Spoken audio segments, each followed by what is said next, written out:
So they keep teasing that President Trump is supposed to be speaking from the White House, but that was supposed to be like an hour ago, and it hasn't happened yet.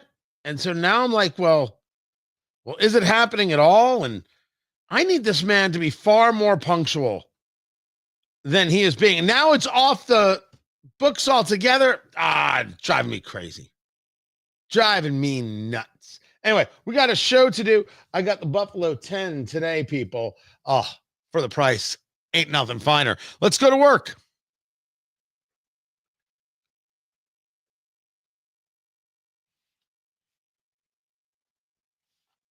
Why wouldn't we want to get rid of the Department of Education? I mean, what does it actually provide us? What do we get? What's the win? I'm asking. What is the win in having the Department of Education? Do you know for sure he's definitely going to abolish the Department of Education? He's been very clear about that. I mean, he couldn't be any more clear when he said he wants me to put myself out of a job. How did you feel about that? But, I think there is definitely a role for education to make sure that as we move education back to the states, that we are providing the tools for the governors, for the teachers, that we can provide them with research to show best practices. Because the president's goal really is to see our scores go up. You know, when 70%, of our students cannot read with proficiency, I mean, that's just incredibly difficult to swallow. And he's just not going to accept it. Especially when the schools are focused so much on other things like DEI and telling our children they can transition. I want my child to learn about math and science and reading. I think most people feel like Ainsley Earhart. That was her over there at Fox News speaking to Linda McMahon. Me, I'm Tony Katz, neither Ainsley nor Linda, although I know I could never even try. Good to be with you. The phone number 833-GOT-TONY, 833-468-8669, 833-GOT-TONY. So Trump was going to put out the executive order, and it was going to be like, we are ending the Department of Education. And then it was, did I say I was going to end the Department of Education? What I meant, mein Kinder, was let's just take a review and see what we're looking at. You heard a little bit of that from Linda McMahon here. As a matter of just sheer basic numbers, when we take a look at results, the way we test these things, we measure these things. Kids are not as smart as they were 20 years ago, and they're not as smart as they were 20 years before that, etc. Education has gone down. Now, my kids did public education. One of them still does. I'm super happy. I say this as clear as day. I am super happy. Does that mean I should simply say, well, I guess public education works, the Department of Education works, and we should just leave it there? The answer is, of course not. Because if you look at the stats, we're well below in all of these. And President Trump says we spend more money than any other country, yet we're one of the lowest. Absolutely. And that's intolerable. So we really have to make sure that our teachers are focused on teaching basics. Let's get back to the science of reading. Let's teach it phonetically. We've seen great results in Louisiana, Mississippi, other states that have put programs in place. Their scores come up. They're Iowa, rising. Indiana, yes. The president was talking about. Yeah. So if you give this money back to the states, how will you be able to determine what they're teaching? Curriculum? The Department of Education does not set curriculum. What does the department do? The department actually does a lot of research. We see a lot of programs. We make sure that funds are getting into the states that are by state. And by putting the funds into the states, they can make mandates. It is true that the Department of Education is not actually setting the curriculum requirements, but by sending our money to DC and then having it lorded over us, hung over us, a carrot and stick situation, they are able to provide incentive. Feel the air quotes. You can just feel it. You just feel it washing over you. And I got to admit, it feels oogie. Super duper oogie. There is no value to this institution except to those people who want the institution to exist. We have gone over this before, and it's worthy of mentioning again. If we need to keep the Department of Education, which has only been around for 44 years, and we need to keep the Department of Education because, my gosh, we have to have the Department of Education. Well, is that the reason to keep something? If the Department of Education is not based solely and exclusively on furthering the educational opportunities of the kids of America and providing for them the skill sets that will allow them to thrive in society as adults, what's its purpose? Indoctrination, narrative, other goals outside of reading, writing, and arithmetic? Allow me to state clearly, any goal outside of reading, writing, arithmetic is the wrong goal. Because at that moment, if you are engaged in this idea of placing a morality out there, the school is supposed to do blank, and you can fill in that blank with whatever you want, that's the job of the parent. And the minute the education system is trying to usurp the role of the parent and parental responsibility, that is a breakdown of society. And my proof of that is everything you can see with your freaking eyes. The breakdown occurs when government tries to take the role of the parent, diminishes the role of the parent, ends the role of the parent, forbids the role of the parent, and decides that the parent has no value. And to any extent that the Department of Education has been involved in that, that in and of itself is reason enough to end it. This idea of let us laud the teacher, guys, teachers matter and good teachers matter, and we want them. And I have argued in my state, and I would argue it for your state. Let's hire teachers and let's pay them more than anywhere else. So I've argued this for my state, for Indiana. I think we should pay teachers more in Indiana than any other state in the union. We should pay the very, very top for teachers, as long as we can fire the bad ones.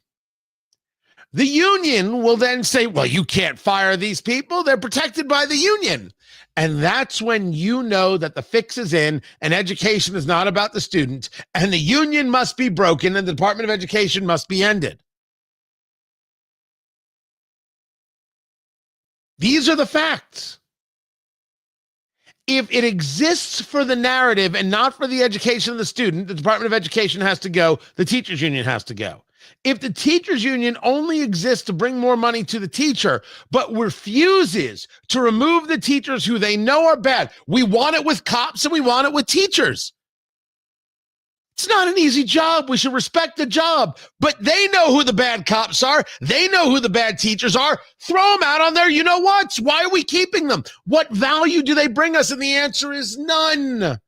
And they bring the kids less value. But if the job is to protect them, then there is no purpose to them because the purpose is about educating students, at least with the teachers union, not so much with the police union. That's a different purpose. But if they want to keep bad cops, don't be surprised when people look at you and say, we don't trust you, we don't like you, we got a problem with you.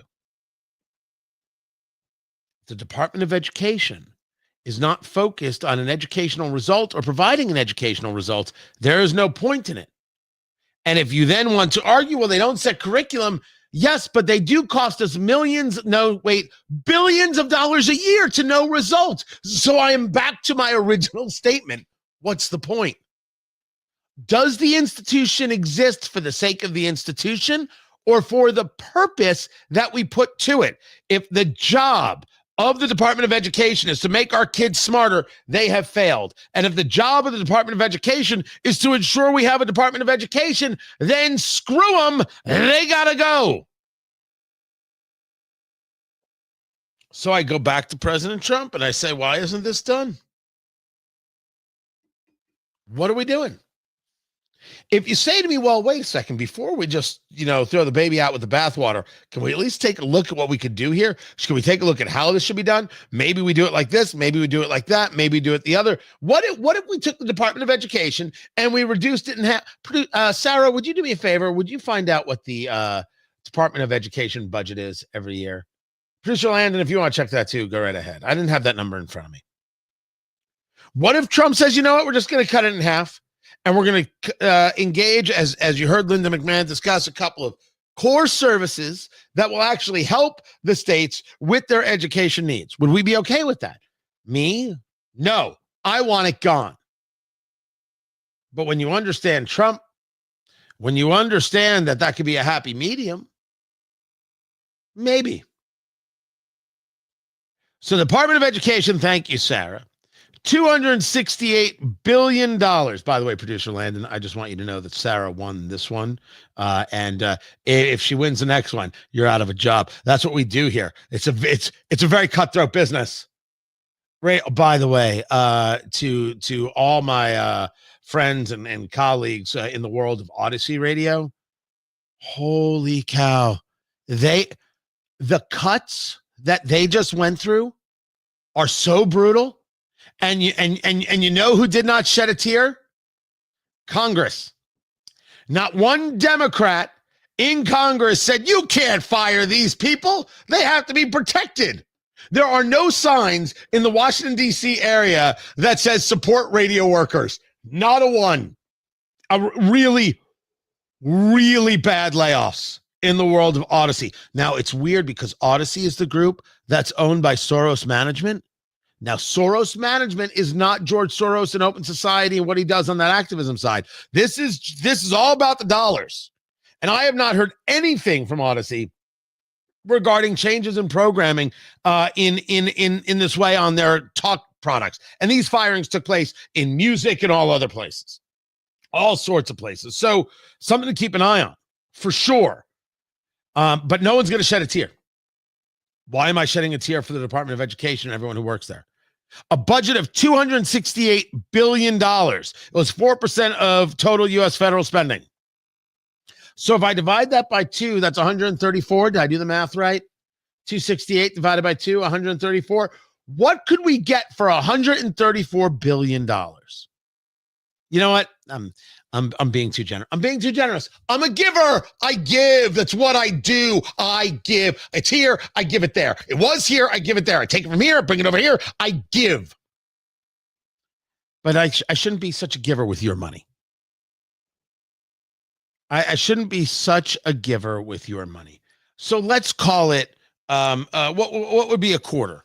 What would be 25%? I'll let you do this one, Producer Landon. You can take off your shoes if you need to. 25% of $268 billion. What is that, Producer Landon? What is 20? Oh, God. Did you pull out a piece of paper? Wait, did you learn in Common Core math? We are so screwed. We are so screwed.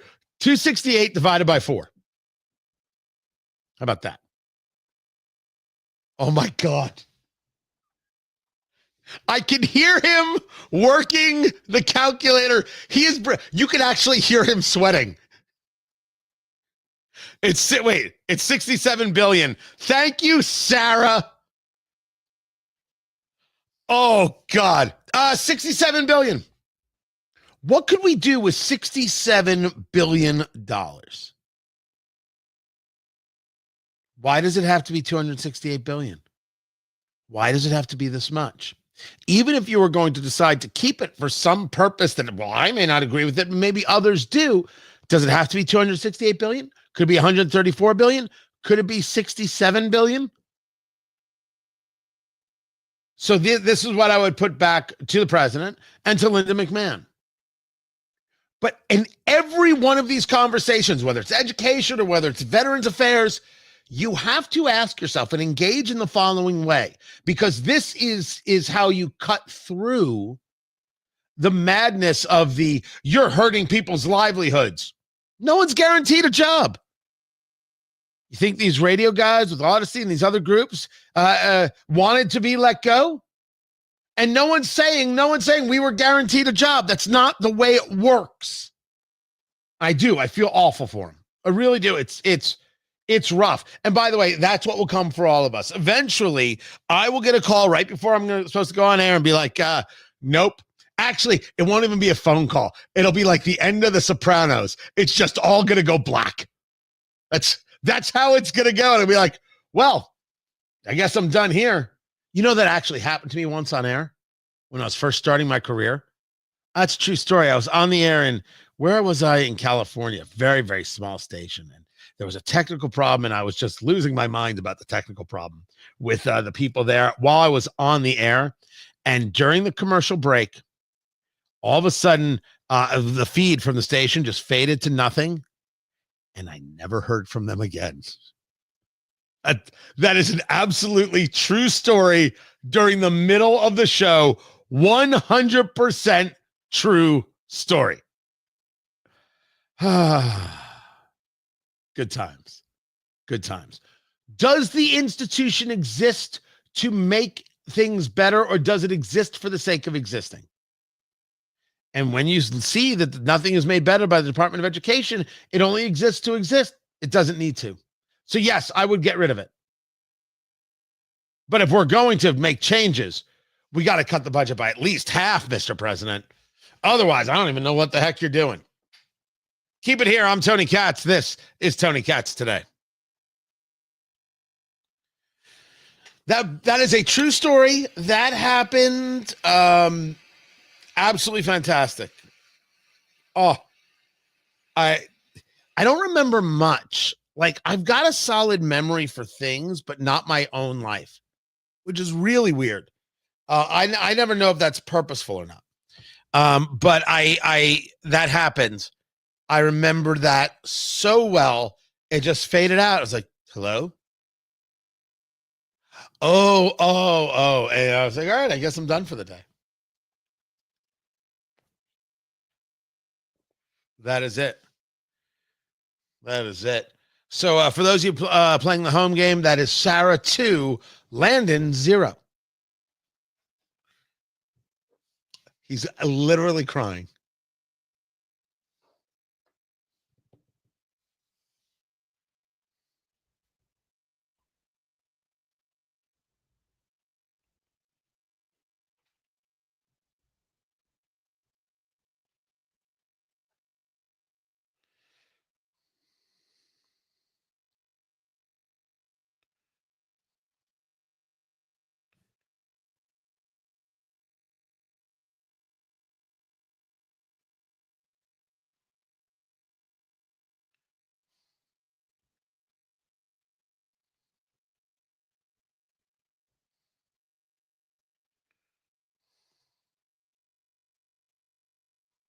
Sorry, guys.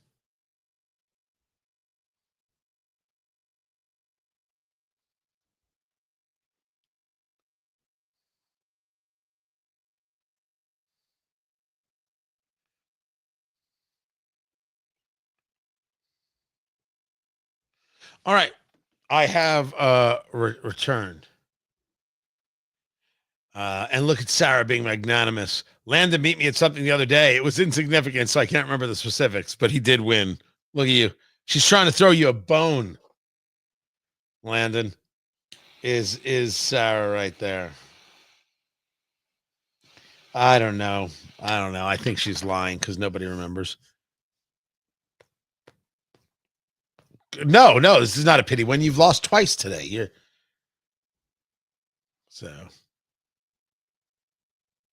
All right, let us see what we got here. So Trump was supposed to speak from the Oval. I guess they canceled that. That stinks. I was looking forward to that. There's a Stand Up for Science rally going on right now. What the heck? What in the world is a Stand Up for Science rally? And why wasn't I notified?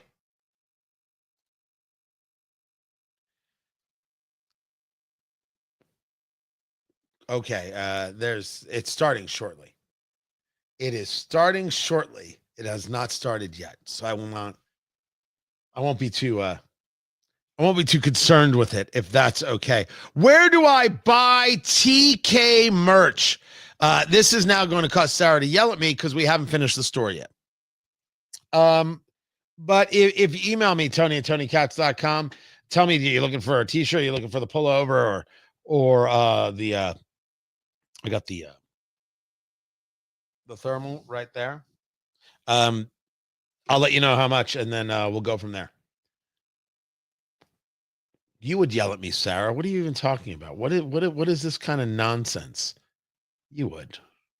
I'm not saying that even rudely. I'm just, yeah, of course you would. All right, let's get back to the show.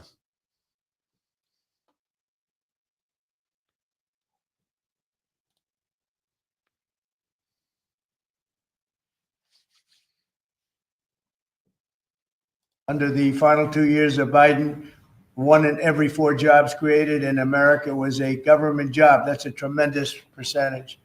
But under the first full month of President Trump, which we haven't even gotten started yet, an incredible 93% of all job gains were in the private sector. So that statistic just came out. So the jobs numbers are out. There's a lot to go over. I spoke with Dr. Matt Will, economist, University of Indianapolis, to break this down. You're seeing, it's weird. The Dow is certainly down, right? Who knows where it's going to end? But you had 100. What was the number? 150,000. I think that was the number. You did not see the jobs. It got close to the expectation. But what President Trump is discussing here is extremely, extremely important. That the jobs that were created were all indeed private sector. They were not public sector. So payroll up 151,000. I said 155,000. I apologize. The expectation was 170,000. Unemployment rate is at 4.1. So slight change in that. But the idea that the jobs did not come from government is extremely important. We're not growing government jobs is the story. Government also does not create jobs. Government creates work. So there's a difference. This doesn't change where people feel we are on the economics, doesn't change where we are on the idea of inflation, right? You have inflation that comes from all the spending that has been done and the dollars that are still in the system through the Biden administration. Then you have the reality of tariffs, which are taxes. Now, we should break this down a little bit further.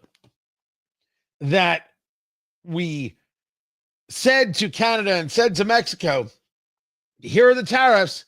And they said, well, we've got our own tariffs. And we said, fine, here are the tariffs. And then all of a sudden, it was like, well, maybe we'll hold off.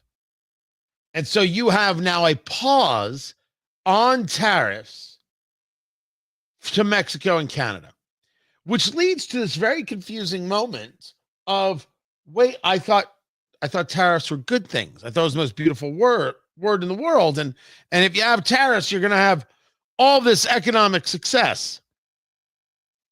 No. Tariffs are taxes. Tactics. Tariffs are also a tactic. We'll get more into it.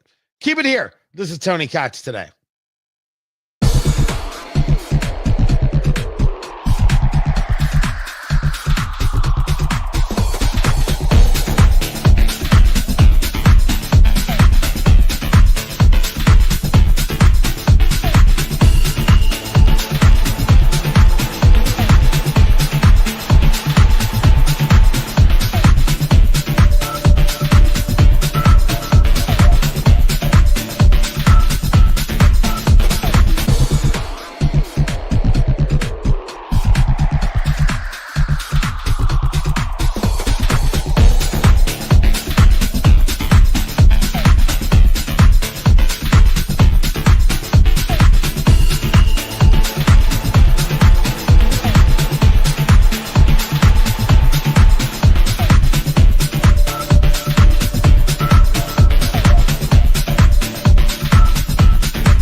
So in a few minutes, I'm going to be able to prove something that I've been saying for a long while.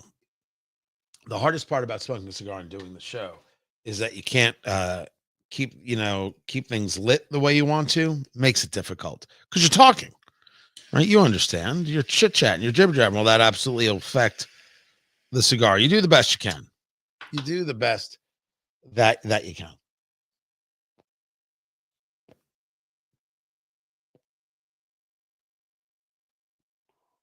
There we go. There we go. So I'm looking forward to proving this to you. But before I do that, where is the Chris Murphy audio? Let me see if I have the Chris Murphy audio where he starts. Oh, no, it's not it right there. Where he starts saying that the democracy will be over.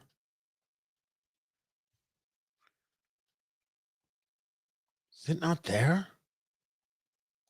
Could have sworn I had that. Let me see if I can find it.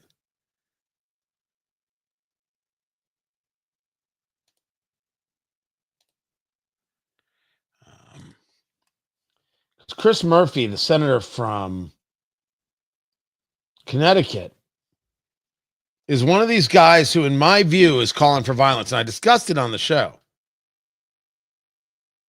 That he's in everything he does, he's calling for a lone wolf. Absolutely my take. Calling for the lone wolf.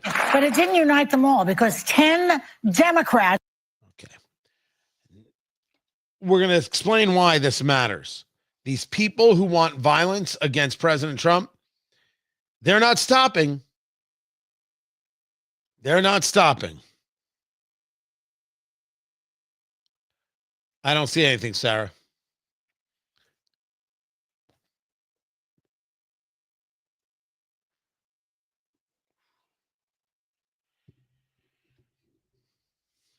Before I share the story, allow me to share a story, which is the story of the desire to do harm to Donald Trump. It doesn't matter if you like his politics. I must admit to you, that does not move me in the conversation at all. This is about those people who so cannot control their emotions that they want to do harm to him. We all have a moment. We all have a moment by which we don't live up to our best selves. Tony Katz today. So good to be with you. Find everything I do over at TonyKatz.com. I have had those moments. I've had those moments on TV. Not great. We are not our worst moment. We are what we do after that in great measure. And I still have people who want to take my worst moments and decide that that is all I am. Those people mean nothing to me, so I pay no attention to them. But when people do something not once, but over and over and over and over, they're telling you what they're all about. They're telling you who they are. And they're telling you what it is they believe. Right? The only thing Joe Biden ever said that I thought made perfect sense was a story about his dad. Like he always likes to push himself as a family man. And you've heard this before, how he likes to describe himself as a family man, and he's so not a family man. And there was that whole conversation between Chuck Todd and what's his name? Steve Schmidt. He used to claim he was a Republican, part of the Lincoln Project. And the conversation was, if you needed to leave your kids somewhere, who would you leave your kids with? Now, I'm not kidding. Finger on the dump button there, Landon. How I don't know if this is the clip or if the other one is the clip. You know what? I'm not going to. I'm not going to. I could, just in case. I don't trust it. The argument was, would you leave your kids with Donald Trump Jr. or with Hunter Biden? And the answer from these two was Donald Trump Jr. And then they're like, well, maybe Eric Trump. But no one's leaving their kids with Hunter. No one's leaving their kids with Biden. And Chuck Todd brought up the idea that everybody talks about, you know, Joe Biden, such a family man that he took Amtrak home every night to get back to Delaware to be with his kids. No, he was so politically craven that he left his kids and took the train to D.C. so he could be a senator every day. That's Chuck Todd said it. It was like, my gosh, amazing what comes up from people when they feel safe. Hey, Biden lost. Now we can say what we honestly think of him. Dear Lord. That's. But it didn't unite them all because 10. I utilize that as the backdrop to this conversation here. That Chris Murphy, the senator from Connecticut, and I have a video about this if you follow me on Twitter, because that's Tony Katz. Trump's a threat to democracy. The democracy might not exist in 6 months. We have to do something about this. He's calling for a lone wolf, is the senator from Connecticut, Chris Murphy. I will not apologize for what I said. I only hope his team gets this. This is what he's doing. He's calling for violence against the president of the United States. That is what Chris Murphy's doing. And he wants to fancy himself as the leader of the resistance, whatever that is, against Donald Trump. This was the View today. This was the View. Whoopi Goldberg's not there. So it's Joy Reid in the big girl chair and Anna Navarro and Sonny Hostin. But it didn't unite them all because 10 Democrats voted to censure Green. Wow. Do you want a list of the 10? Do you want to hear their name? Yes, I do. Yeah. Why go after them too? Go after the Republicans. Because they don't know how to fight and be part of an opposition party. Representative Green gave them the example. The Democrats are not meeting the moment. It is very clear that Medicaid is on the table. It is very clear that Social Security is on the table. It is very clear that people will die. The baby boomers, the civil rights generation, they knew what they had to do. They were willing to fight and die for their rights. This generation of Congress, they are not meeting the moment. This is an existential crisis. And also, I might point out, some of them are from the most liberal states like New York, Hawaii, California. They should be ashamed of themselves. Okay, they should have all walked out with him. Thank you, Newsbuster. They're willing to die? It's an existential crisis. They're willing to die. I don't know how much you need to hear. I don't know how many times you need to hear it. If Donald Trump had said regarding January 6th, now go to the Capitol and you fight for our liberty and our future, and you have to be willing to die for it, that would be insurrection-y kind of talk. You might very well agree with that. What would you say to this? How to fight and be part of an opposition party. Representative Green gave them the example. The Democrats are not meeting the moment.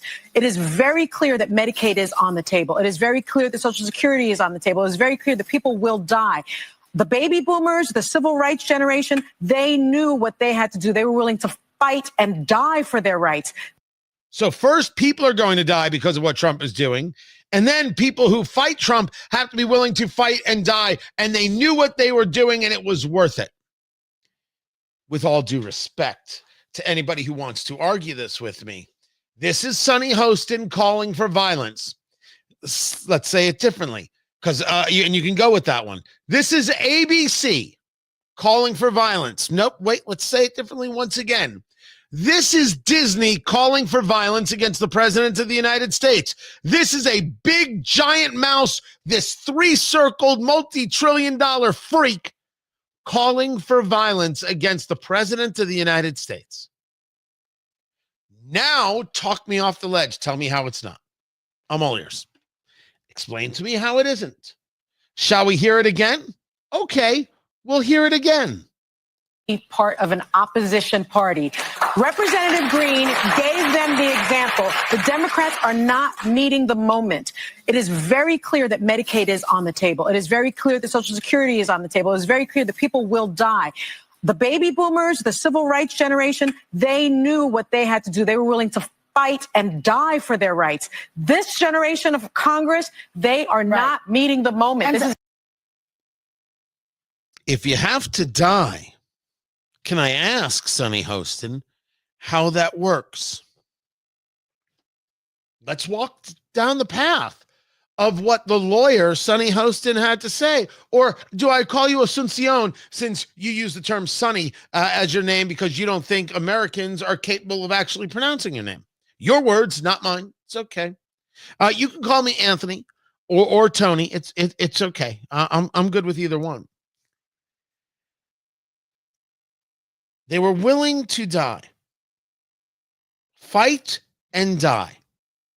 So now I want to know, if you want Democrats and their supporters to be willing to fight and die, what do you mean? Fight how? Well, they have to vote against this stuff. No one is going to die in the vote against unless, of course, you get some kind of paper cut and bleed out. So that's not what you mean. It's not what you mean, Sonny Hostin. For the record, I am not a lawyer. I have absolutely no legal training whatsoever. Not an ounce. How come I can walk down this road? This very easy to understand road. You just said that people need to be willing to fight and die. So the question before us is, how should they fight and how would that lead to their death? Clearly, you do not mean fight in a, well, we're going to disagree. Well, we're going to hold a rally. You don't mean fight as some level of legal fight, Sonny Hostin, because no legal fight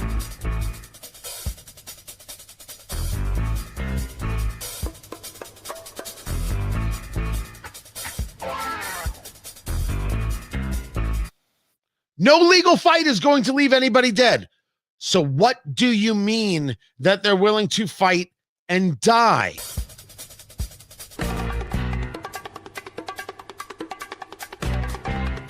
Waiting.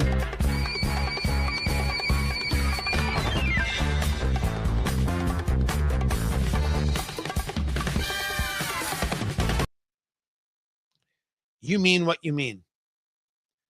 This is ABC, Disney, The View, Sonny Hostin, and her cohorts on that set. Sans Whoopi Goldberg, because she's not there, calling for violence against the President of the United States and calling on Democrats to engage in acts of violence, and calling on those who support Democrats to engage in acts of violence. That's what's happening. If I said that as a radio host, I'd get fired. I'd be fired. I'd be dropped from stations. There is no debate.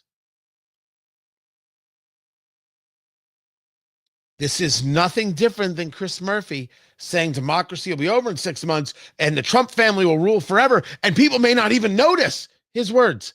His words. I defy anybody to disagree with me on this subject. 833-468-8669, 833 got Tony. Go ahead. Go ahead. Disagree with me. I dare you. I just don't think you can. But I'm willing to discuss. I'm Tony Katz, and this is Tony Katz Today.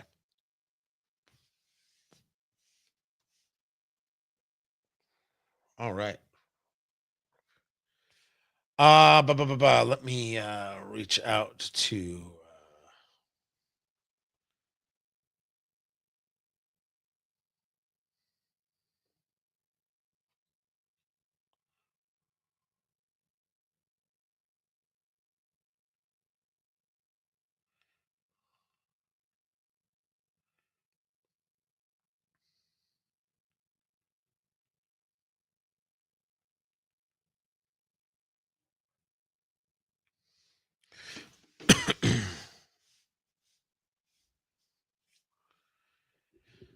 there we go. Sonny has privilege. Sonny, of course, has privilege.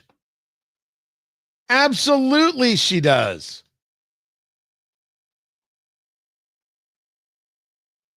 She's special in that way. But she shouldn't have a job in that way. She shouldn't have a job. There's no point in her being able to have a career. It doesn't make any sense. Horrifically bad idea. Meanwhile, I'm doing a little bit of work to get ready for some other things. So, sorry, I'm not trying to ignore you.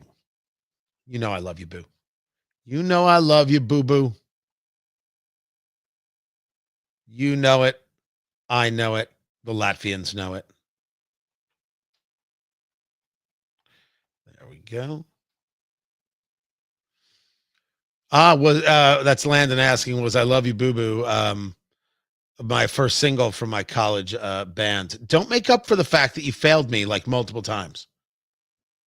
Don't. We see you. We see you. And honestly, all of us here at Tony Katz Today World, we're disappointed in who you are as a man.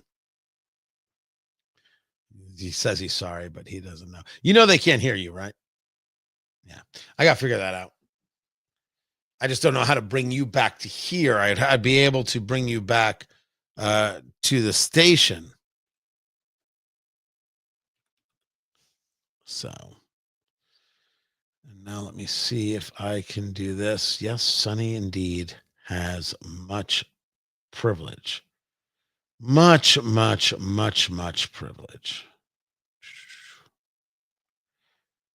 All right, there's so much more to get to. I think I may have some more Trump. He's going to be speaking again, but after the show. After the show, so I'm not going to be able to bring that to you. But she's still scheduled to be with us. Kat Cammack, Congresswoman from Florida. I like Kat Cammack a lot. I like her a lot. That's her right there. But she was going to stream in, and now she can't, so she's going to call in. So we got to figure out how that's going to work. Because I don't know I don't know. Yeah, but the problem there, Sarah's texting me, is that I don't know how to bring it into the show through that. I do not know how to bring that in to the live stream. That's the question. There it is. See, this is why I need a full-time director, producer. That's what has to happen. All right, you find that out, Sarah, and get back to me. Oh, I do want to talk about reining in DOGE. But I think let me see if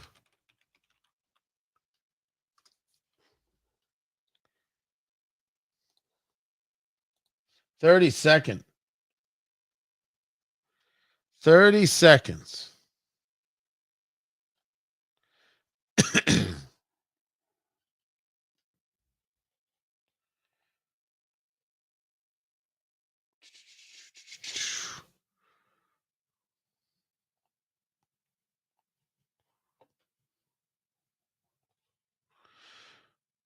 We will get into this right here. There we go. Come on. Much better. More of me.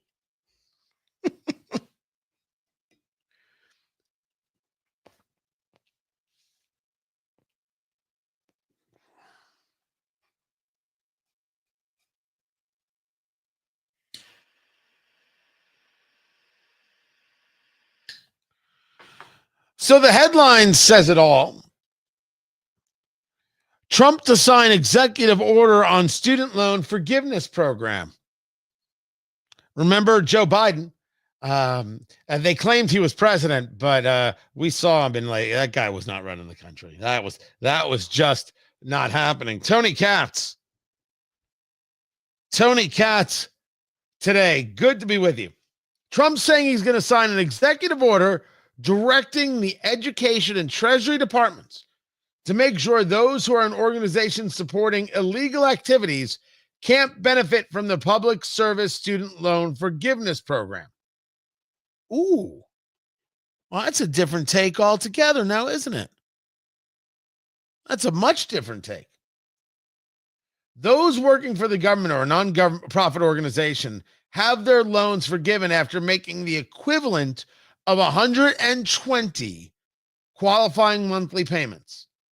So the executive order makes sure that recipients who are engaged in the sort of activities like, for example, being against the government, I guess he would say, can't benefit from the program, quote, that's really not intended to support those kinds of things. If you're involved in illegal activities, let's say you were on a college campus trying to stop Jewish students from walking across the campus, maybe you don't get the profit from that. Maybe you don't get that deal.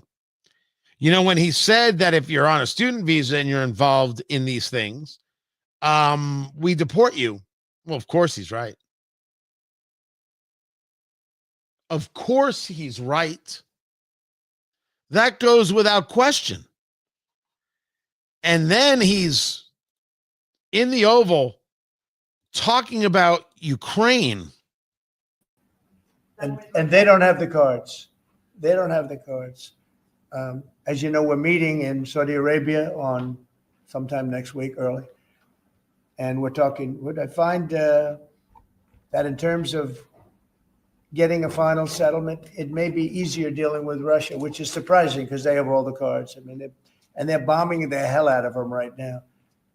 And I put a statement in, a very strong statement. Can't do that. Can't do that. Mr. President, we're trying to help them. And Ukraine has to get on the ball and get a job done.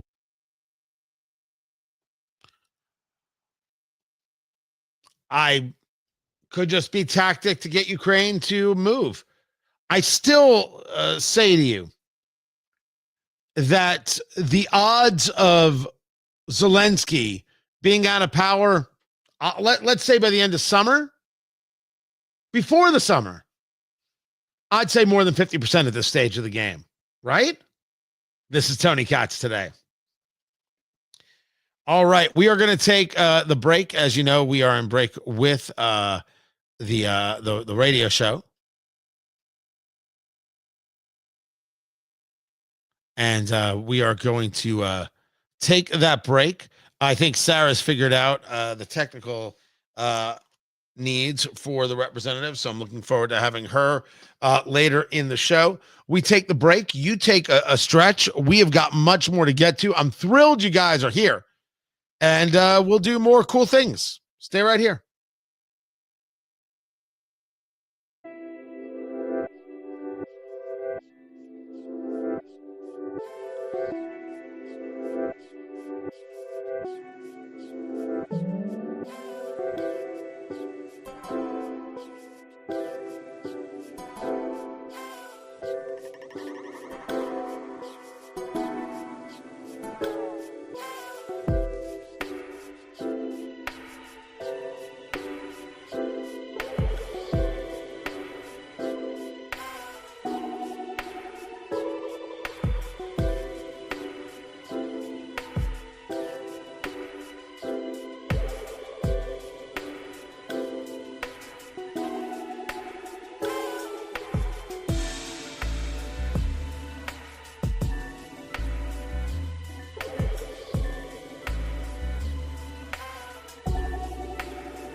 Welcome back, everybody. Tony Katz, good to be with you. Tony Katz today is the name of the show. Follow me in all the places if you would, and do not forget April 17th. It's going to be so good. Trump and American Reset in 3 bourbons. An intense and hilarious recap of Trump's first 100 days. We're going to have everything. We're going to pair it with bourbon. We're going to have incredible food, cigars afterwards. It's going to be spectacular. I hope to see you there. Kokomo, Indiana, April 17th. Tickets.tonykatz.com. Tickets.tonykatz.com. You should come and enjoy. And if you got to travel, it's worth it. Check it out. It's going to be as the late Shelley Duvall would say it, transplendid. It will be splendid. I'm going to work on a couple things right here really quick. Let me see if I can share the screen this way. No, that would be with a window. I don't want to share it with a window. I want to. Oh, let's see if I can do that. Oh, I can. Oh, it's pretty groovy. That's pretty groovy. Okay, I can do that. That's cool. I did not know I could actually share things in that way. Neat.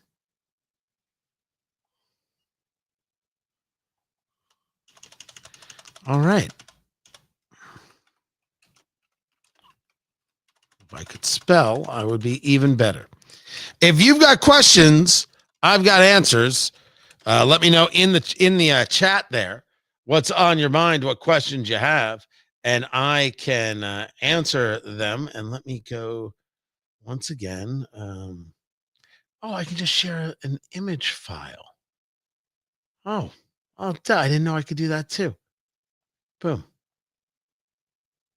And there it is. Look at that. Look at that. So when I'm talking to her, there she is. There she will be. That's trained professional right there. Look at me. Let me get rid of this right there. And let's get back to the show. What should I lead with? We talked about Department of Education. What else should I be talking about? Oh, don't worry. I've got it.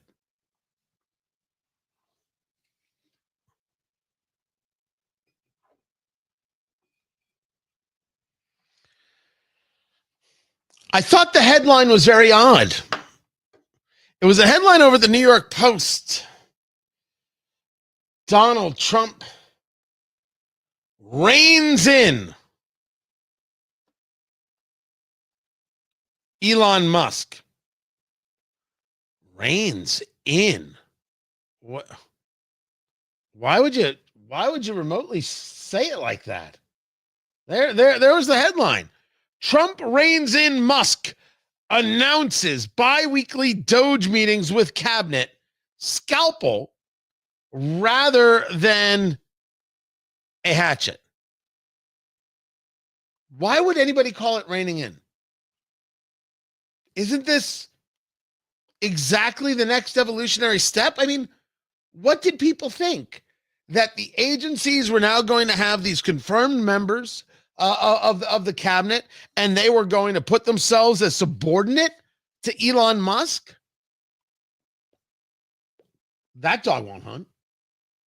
That's an insane thought. You know that, right? Tony Katz today. So good to be with you. Find everything going on at tonykatz.com. Why would anybody think that the Treasury Secretary, Scott Bessent, Bessent, would take this gig when he's got plenty of money and plenty of loot and a great life, and he doesn't need to be bothered for nothing? Why would anyone think that he would then take orders from Elon Musk? Why would anybody think Sean Duffy at Transportation would do the same? Or Pete Hegseth? As a matter of fact, I am left perplexed as to how anybody could have thought these things. How could anybody think that Elon Musk was going to be in charge of all of these things in all of these ways? It seemed only logical and rational that this non-government organization, right? They're not an agency, that they would give advice and thoughts. Hey, here's what we've covered there. Here's what we've covered here. Here's what we know. And here's where we think some cuts are. And the whole thing was always supposed to be giving advice. And then the president taking care of the rest. Why wouldn't I ever question that it was going to be his cabinet officials? So I think this idea of reining in Musk, is this supposed to lead me down the road that this connects to the progressive argument that Musk is unpopular and Trump's going to have a problem with Musk because no one likes Musk? I don't think that's the case. As with all things, you must look at things for what they are, not what you want them to be. Musk is not a conservative. Then again, neither is Donald Trump. I knew this going in on the first term. He happened to govern like one. I was like, not too shabby for Tony. That's pretty awesome. You're going to govern like a conservative? Look at me. Win-win. I don't get Hillary and I get some policy I like. Well, he's certainly not going to govern like a conservative this time around, although there will be tendencies much more in the populist camp. We know this to be true. Elon Musk was never a conservative. He just had the decency to recognize that, number one, free speech matters. And if I buy Twitter, well, then I can actually insure it. And he did. Is there any question that Jack Dorsey and his group of horrific folk worked aggressively to silence you, me, and we? And isn't Twitter the great example of what he did regarding cutting? Cut 80% of the workforce. And people said, oh, it's not going to work anymore. Oh, he's going to ruin Twitter. Twitter won't do it. It works just fine. Go on, post something. It works just fine with less people, proving that it can work. Proving that you can do more with less. So the same thing I always thought applied here was just going to give his advice. So he's a believer in free speech. I'll appreciate that. I'll take that. He looks at waste and says, this is ridiculous. I like that. I'll take that. He's not a conservative. He's not. And he is not a member of the cabinet, although he may attend cabinet committees, cabinet meetings like Joe Biden. I'm sorry, Dr. Joe Biden. It's important to use the title. It's that whole Barbara Boxer thing, former Senator Boxer. Can you call me Senator? I've worked so hard for that title. Oh, what a video that is. But I think the interesting part here is not that the cabinet secretaries are going to run their departments. That's what I would expect. Scalpel rather than the hatchet. The combination of them, Elon, DOGE, and other great people, will be able to do things at a historic level. We say the scalpel rather than the hatchet. Nah, Mr. President. Blowtorch. That's what we need. Am I quoting Al Pacino? I'll take a flamethrower to this place. Hooah. Wait, is that it? Was that it? Because I'm pretty sure I just said a dirty word from The Sopranos. I'm not. You'll have to decide. I don't want scalpels. I want to take out large swaths of the cancerous tissue. Surgical doesn't actually get you to where you need to be. But I was told we were going to drain a swamp. And when you drain the swamp, you suck out everything. So I don't want to hear that we're not going to be doing that. I'm actually rather disappointed. I am. Because the cuts are necessary. This is the part that the left cannot fathom, cannot control, cannot believe. The cuts are incredibly important. Let me give you an example of cuts. This is a rally going on right now in DC. We are good to go. You can? Okay, good. I can't Good to tell. go. So this is a song that's often sung at the end of a folk festival, but it's been rewritten for today. By Dr. Francis Collins, former director of the NIH, 2009 to 2021. And the Stand Up for Science rally has him playing guitar. People, all the good people who are part of this family. This is a song for all the good people. Yeah, he's doing great. He's doing great. I don't know about you, but I have this on 8-track. I don't know what it is with Democrats and singing, but they want to have a whole conversation about science, and science will win.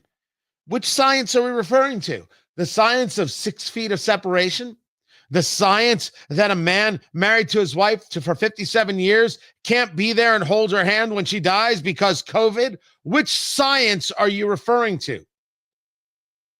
And when we take a look at these vaunted institutions and I'm told we need a scalpel,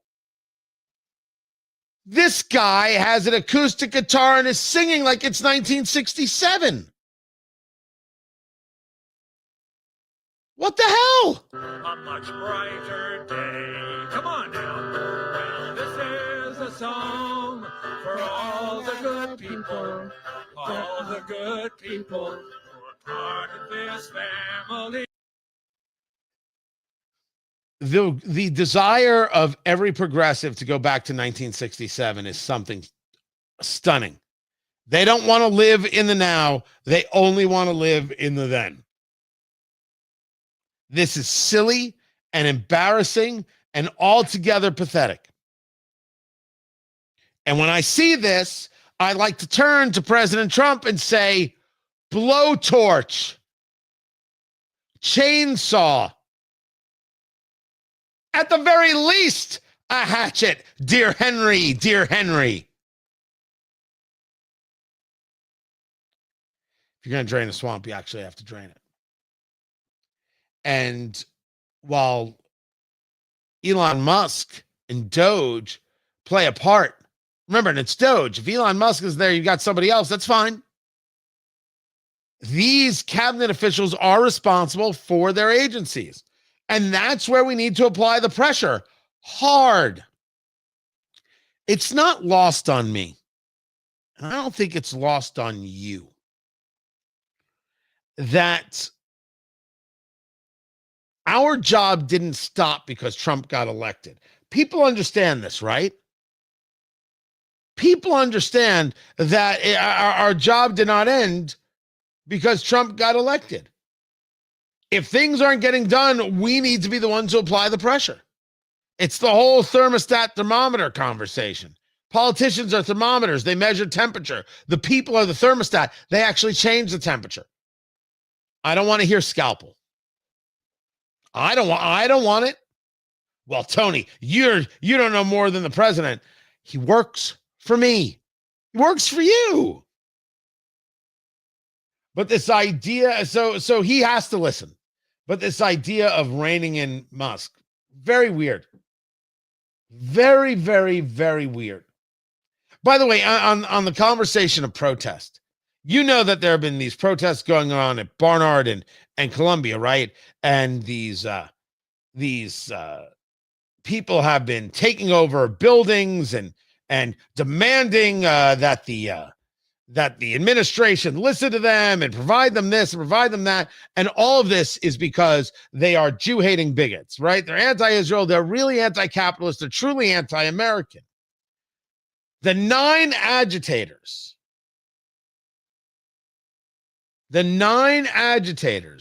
who were all released from custody with desk appearances, none of them were actually students at the school. And the disruptors that were taken into custody One of them was a family member of the family that founded the Hampton Jitney bus service in the 70s, meaning the Hamptons. These elitist snobs who started all of this rioting and all this fighting and taking over the buildings, they're playing make-believe, just like you're seeing right now with this nonsense, fakakta, silly stand up for science rally where they're playing guitar. As the founder and host of Redefine, a podcast dedicated to unpacking life with a disability, Gabrielle explores themes of pride, shame, and identity while amplifying disabled voices. Okay. I'm not listening to any of that. It's all make believe. They're not standing up for science. No one here at this rally is standing up for science. They're saying Trump bad. They stood up for science. They never would put up with 6 feet of separation. They stood up for science. They'd be like, yes, we should openly question COVID vaccines. What does this stuff mean? What data are we missing? What else might people want to know? They're not standing up for Palestinians there at Columbia. They're saying kill the Jews and down with America. That's what they're saying. It is unquestionable that these people are all playing dress up, all playing in make-believe. All of them, every last one. And to the extent that any of them get any level of help or funding from institutions of our government, blowtorch, not scalpel. Chainsaw, not scalpel. At the very least, hatchet, not scalpel. This is what I expect, Mr. President. Draining the swamp means actually draining it. I'm Tony Katz. This is Tony Katz Today.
Guys, welcome back. Good to be with you. Representative Cammack scheduled to be with us coming up in a little bit. There is much, much more to get to.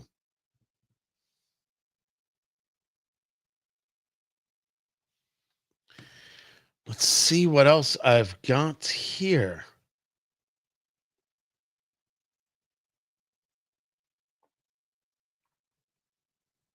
Okay, got that. And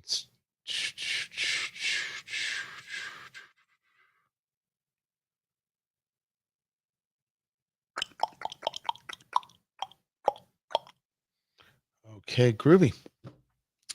Groovy people.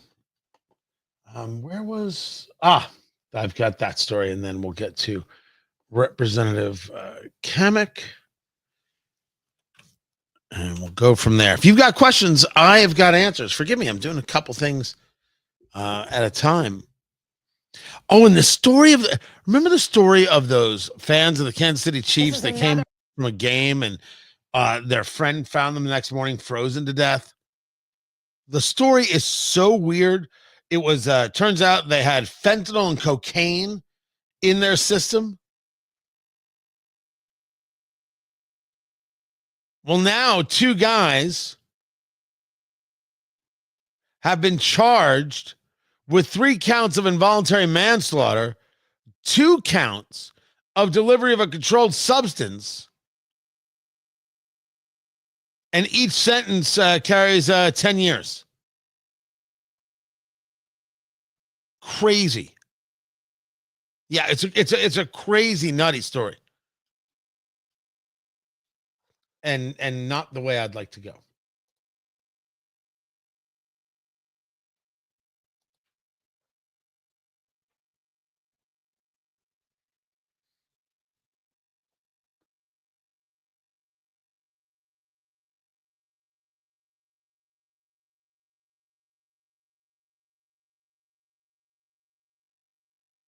Give it a little definition of what's going on, please. Sure. Well, the president has been crystal clear, and he's been clear to all sides. The fighting has to stop. Both sides need to get to the table. We had a good engagement. Both leaders have said only President Trump could do so, and only he has been able to do so. We had an initial engagement with the Russians. The Ukrainians had a great opportunity to bind our economies together through that mineral deal. Unfortunately, that didn't go so well, but we think we're going to get things back on track. Secretary Rubio, myself and Ukrainian delegation will be meeting in Saudi Arabia next week to get these talks back on track, get the ceasefire in place, and drive peace home. I think Saudi Arabia is interesting that that's where they're going to meet, but okay. I'm very curious if they're going to get a deal, because I have to assume that Zelensky understands that if you show up to Saudi Arabia to sign a mineral rights deal, and now once again you don't, which would be the 4th time that Zelensky refuses to sign the deal, I think even people like myself, who are huge believers in supporting the Ukrainian people with bullets and guns, we go, okay, all right, enough of this. You don't want this. I'm not concerning myself with you anymore. I know. Children are going to die, more of them, but this guy can't get to the table. This guy can't figure out what to do. He doesn't know what agenda's up. Whatever he wants, none of us can understand. So, best of luck, which is why I say before summer, if he isn't going to make this happen, I don't think he's there. I don't think Zelensky's there. Because if you're the Ukrainian people, you good with this? You're dying. Are you good with this? I'm not saying that you think the deal is a great deal. I'm not making that argument. But at least you have an opportunity for something. Mineral rights to a peace deal. And remember, with the mineral rights deal, we're going to protect our interests. And that means you're going to have protection of the U.S. It's just part of the deal. But while he's doing this, President Trump is also dealing with Hamas. He was very clear. Give back the hostages, or all hell is going to break loose. You're going to die. Only sick and twisted people hold dead bodies, and you're the sick and twisted people. And Hamas has said, meh, which is exactly what you think they would say. I don't think enough people understand that you're talking about true believers here who absolutely will do anything to end Israel. They're fine with dying. They're not, making it up like Sonny hosted, hoping to find a couple of lone wolves. They're all willing to go. They've all been indoctrinated. They've believed this stuff for forever, and they've taught the kids that just today. So Hamas is saying the best path to free the remaining Israeli hostages is to get into phase 2 and give back more Palestinians and get Israel out of Gaza altogether. So there it is. You can't tell people all hell is going to break loose and then not have all hell break loose. Now, I did make the argument that I wouldn't be surprised if the Israelis made a move starting this weekend. From what we're hearing, you have got the Israeli Defense Forces ramping back up, getting things ready to go, getting things in place, which should not have taken very long. If all hell's going to break loose, it has to. Does that mean you're going to lose the lives of the hostages? Very possibly. Very possibly. I'm not saying no, it's awful. The whole thing is awful. There are no solutions. There are only trade-offs, said Thomas Sowell, and he was accurate. Hamas believes, and that's why there is no two-state solution. There's only us or them, and I think we should choose us and not them. Radio show is done. So we're supposed to speak with Congresswoman Cammack coming up. Hopefully that will all work out well.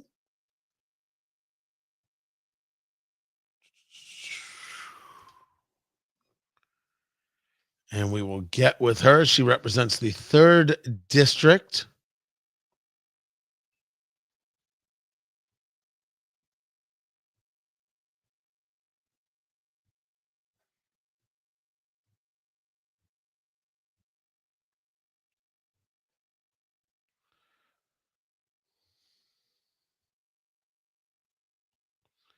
Let's see where we are.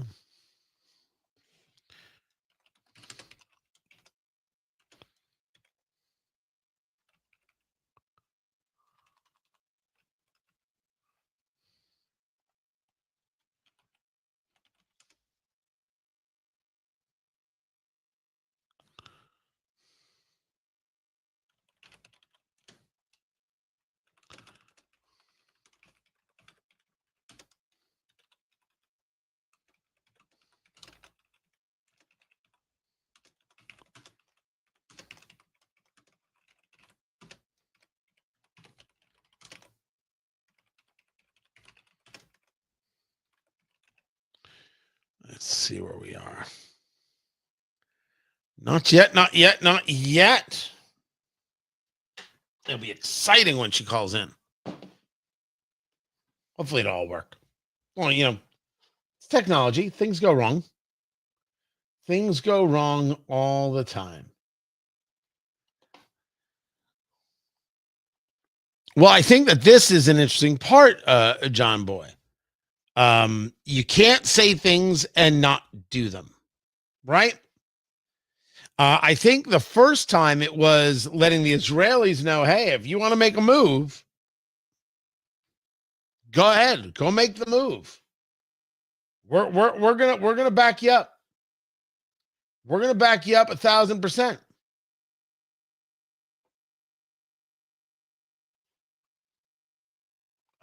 This time, someone's got to make a move. Someone has got to be there to say, okay, we said all hell, and this is what all hell looks like. Can't draw red lines and then have people cross the red line, do nothing about it. Obama taught us that.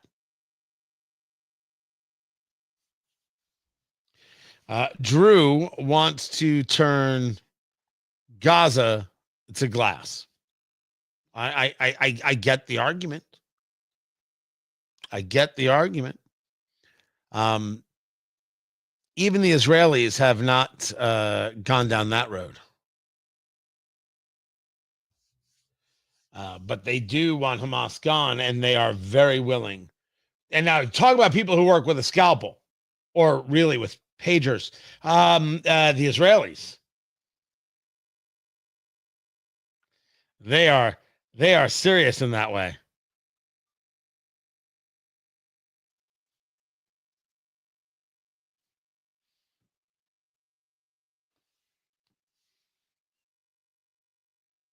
As we come back to the program. See, that's the problem. All right, we're coming back to the show. I'm very glad you're here. I can't thank you enough. Be sure to come back every Monday through Friday. We're here. Chit-chatting, smoking a cigar, maybe eating a steak. Steak's good.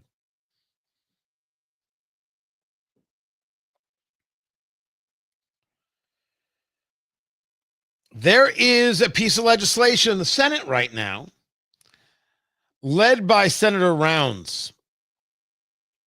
And this legislation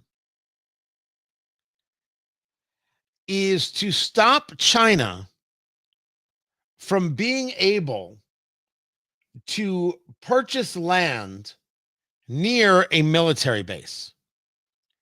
And I would argue that you can't just stop China from doing that. You can't allow the Communist Chinese Party to own land in the United States at all. You can't allow them to have this kind of activity happen. You can't allow the Communist Chinese, never mind the military bases. You cannot reward the Communist Chinese Party.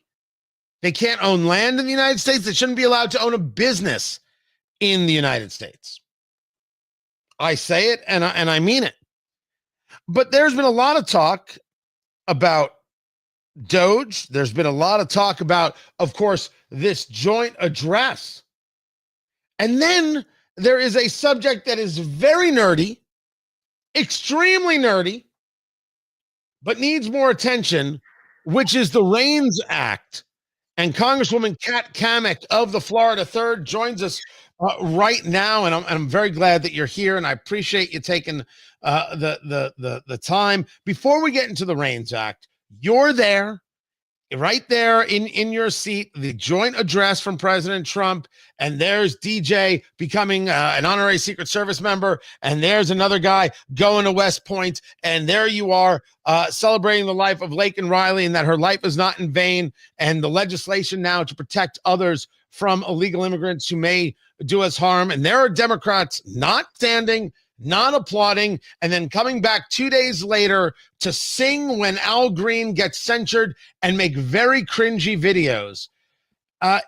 Your Democratic counterparts, as you're walking down the halls, look at you and say, I can't believe what's become of us. Actually, yes. It wasn't even post, it was pre, I was on my way to the floor for the State of the Union. And I guess you would consider this a moderate Democrat. I'm not sure what a moderate Democrat is these days because they all vote the same, basically.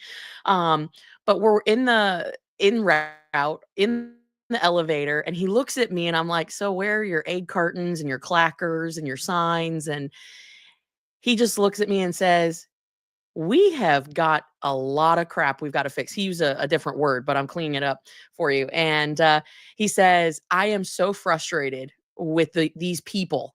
That's how he referred to his party. These people. I am so frustrated. And then throughout the entire State of the Union, like I'm crying. Like I'm like a basket of emotions. We're laughing, we're crying, we're standing. It was like we were all Catholic for a minute, stand up, sit down, stand up, sit down. And it was phenomenal. It was a fantastic speech.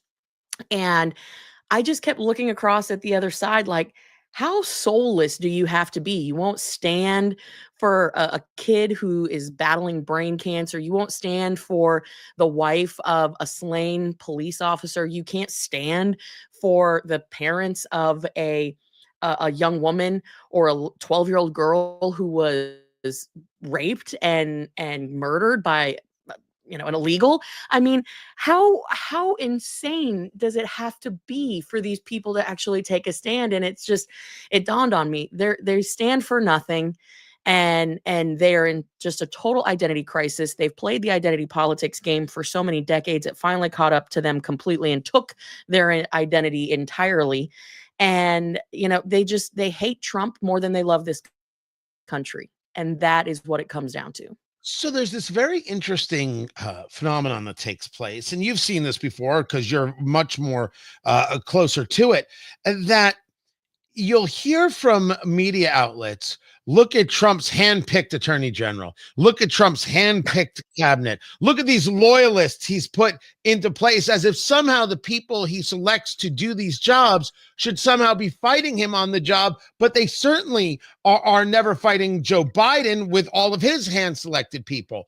Then the follow-up was Chris Matthews on MSNBC saying that senators are afraid of the base. My argument was better that members of Congress be afraid of the constituents than the constituents be afraid of members of Congress. But to this end, Representative, how much do you see the Democrats afraid of their base, and that's why they're acting like this? Terrified.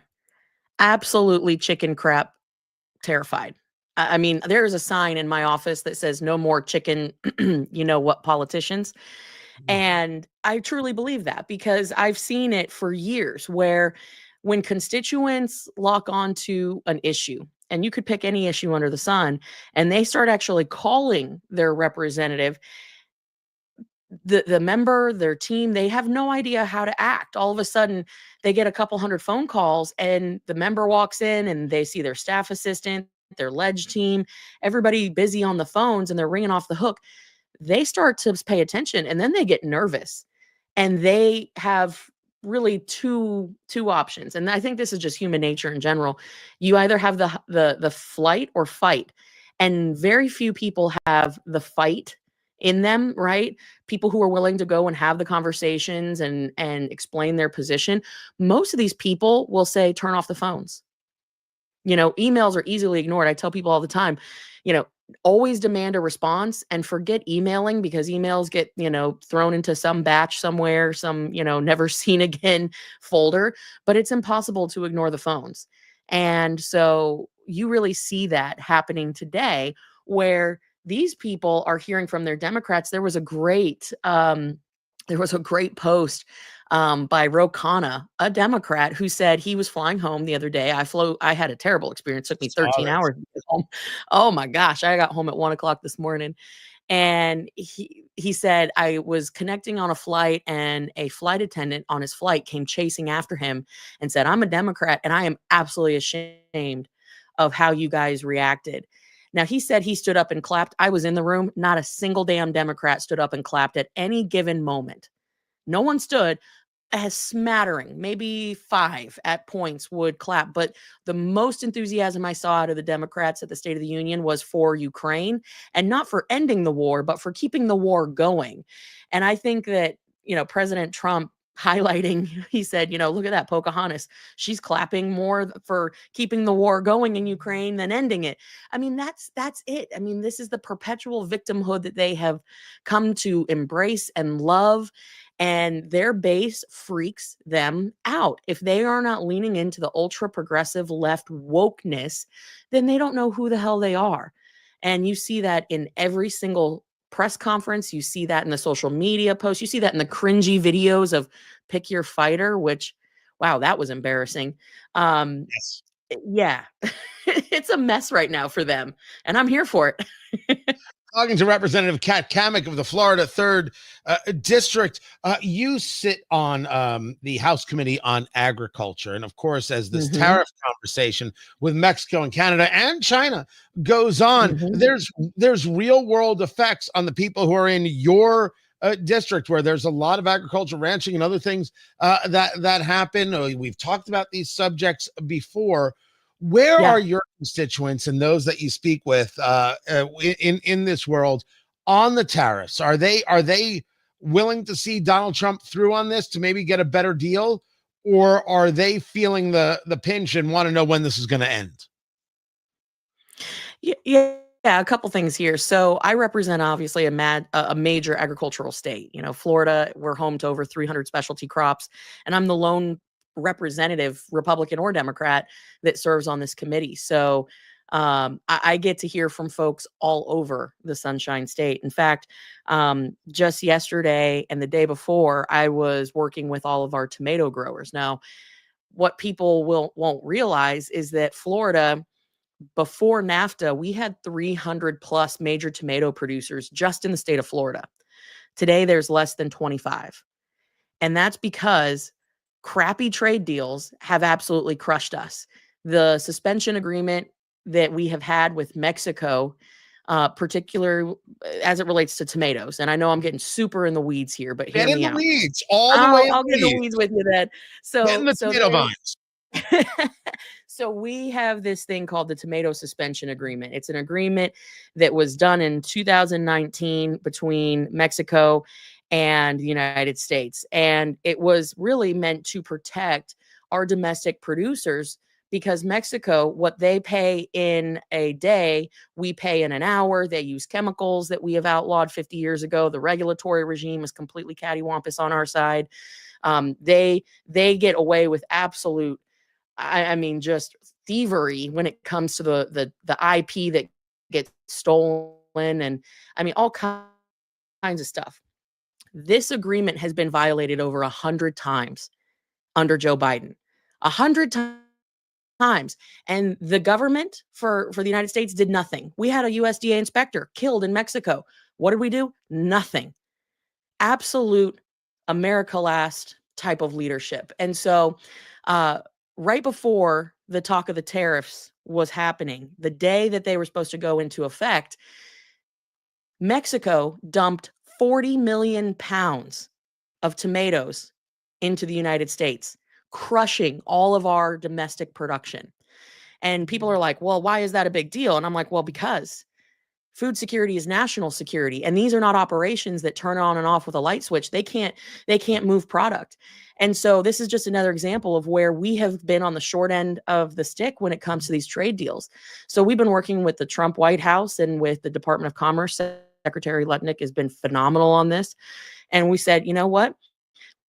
We need to cancel this agreement because it would force them to pay a 17% additional duty on top of the tariffs in order to move product into the United States. And when you look at Mexican production as a whole, 40% of it is controlled by the cartels.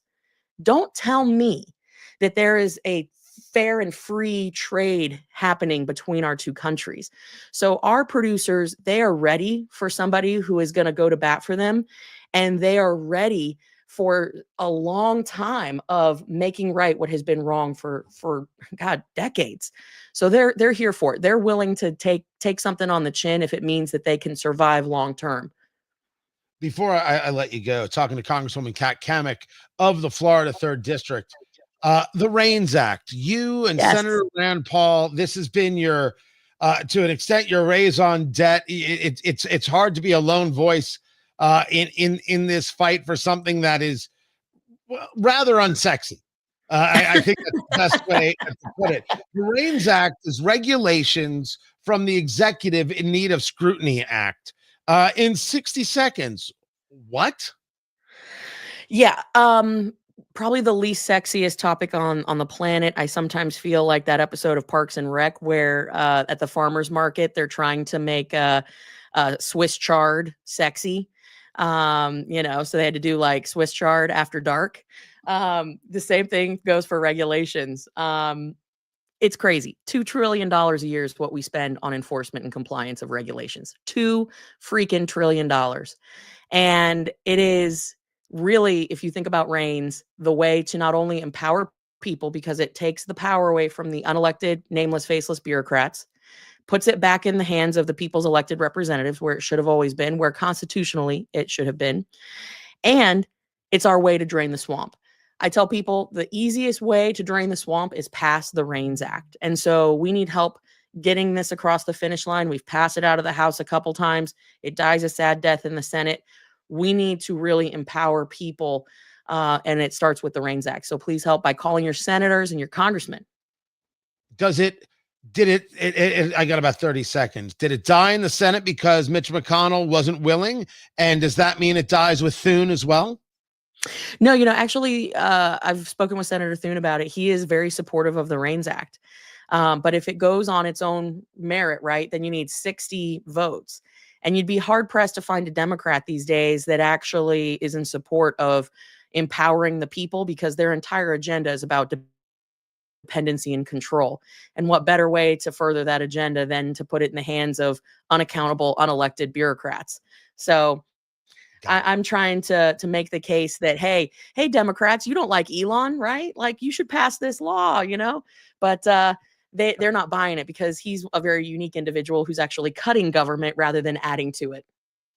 Go to Cammack, Cammack, cammack.house.gov to get more information. Congresswoman Kat Cammack, the Florida 3rd. Appreciate you taking the time to be with us very much. Always good to talk to you. We should do so more often. More is coming up. I am Tony Katz. This is Tony Katz Today.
Oh, welcome back. Welcome back. Welcome back.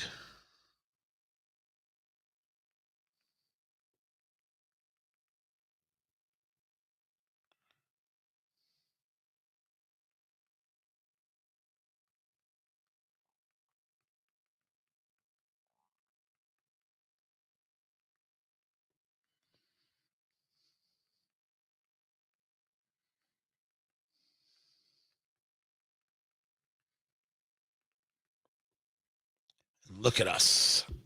Adding stations? My gosh. Growth is kind of an amazing thing. Good to be with you. Yeah. Oh, I just saw that. Producer Sarah, I called her Producer Sarah. Sarah actually runs all our digital. Just sent me that story. I will get into it. I probably won't be able to dig in more. I want to read a little bit about it, but it is just breaking right now that Trump has canceled $400 million in grants to Columbia University. So when the radio show comes back, I don't mean to repeat myself, but I will bring it to them as well. Good. There are repercussions. If you want to be a bigoted place, go ahead. But you don't get federal dollars to do it. Screw off. Who cares? Who cares if Columbia's happy? These awful, worthless bigots. And that's what they are. They're just absolutely terrible people. Don't reward them. Sure as bloody heck, don't pay them. Screw them. Absolutely. And by the way, Kat, I think that's the point. Are they really getting $400 million? What the heck is going on here? Yeah, I don't know for what. I'm assuming for gender studies. I'm assuming. What else could it be for?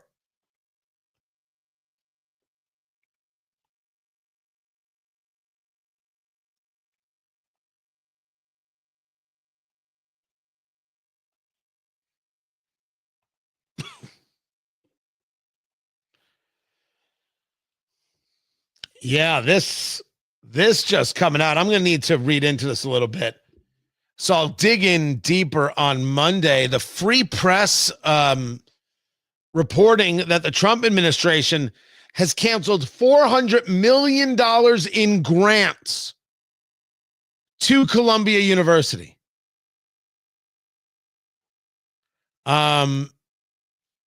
Claiming that it has failed to take steps to confront anti-Semitism on campus since October 7th, 2023.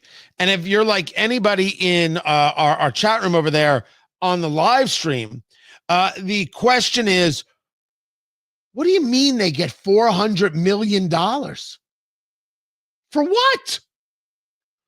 Oh, of our money?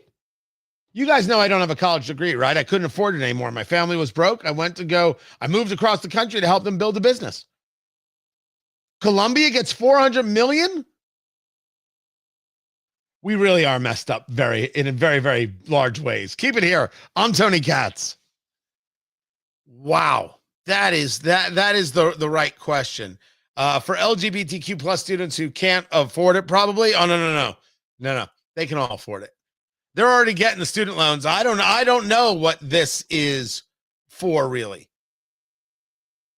What it is that the money goes to. So I'm going to look into this a little bit more. I'll read a little bit more. I'll get better acquainted with everything, and then I'll bring it to you right there. Guys, I got to run. I appreciate you being here. I appreciate you being part of it. My thanks to Cammack, Congresswoman from Florida. My thanks to you. This is fun. This is good. I'm happy to see it. I'm happy that you're here. I only hope we can grow and grow bigger and better and more. Can't thank you guys enough. Be sure to go to TonyKatz.com and get everything. And come on into town. Come on into town. Trump and American Reset in 3 Bourbons, April 17th. Tickets.TonyKatz.com. Tickets.TonyKatz.com. We're going to be going over Trump's first 100 days. We're going to break it down. It's going to be hilarious. I've got bourbon. I've got food, cigars afterwards. It's going to be so good. Kokomo, Indiana. It's going to be a fantastic time. Tickets.TonyKatz.com. That's tickets.TonyKatz.com. You should come out. Come out and be a part of it. And buy 20 tickets for your friends. You should do that. Yeah. And by the way, you might be able to get 20 tickets. I'm looking forward to the sellout here for sure. We went with a good sized crowd. So tickets.TonyKatz.com. Get your tickets. Trump and American Reset in 3 Bourbons. Going to be absolutely fantastic. I appreciate you guys being here.